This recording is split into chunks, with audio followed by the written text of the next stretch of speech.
কেতিয়াবা যে হোষ্টেলৰ খানা খাবলৈ একেবাৰে মন নাযায়, তাতে যদি ঘৰৰ পৰা দূৰত থকা হয়, বাহিৰৰ খানাৰ সোৱাদৰ জুতি ল'বলৈ বৰকৈ মনত পৰে। আৰু সেয়ে আজি মই বাহিৰতে লাঞ্চটো কৰিবলৈ বুলি যাব ওলাইছোঁ।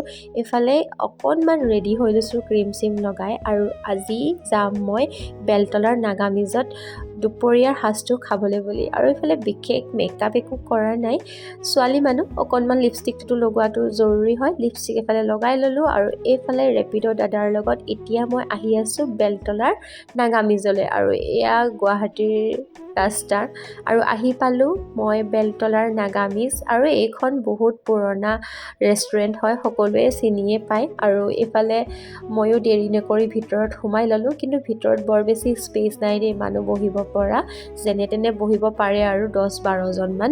আৰু এইফালে আজি মই অৰ্ডাৰ দিছিলোঁ এটা পৰ্ক থোপা। বহুত দিন হ'ল পৰ্ক থোপা খোৱা নাই। বেছিকেলি মই পৰ্ক থোপা চানমাৰী এখন থোপা ৰেষ্টুৰেণ্টত খাওঁ, বিৰাট বেছি টেষ্টি।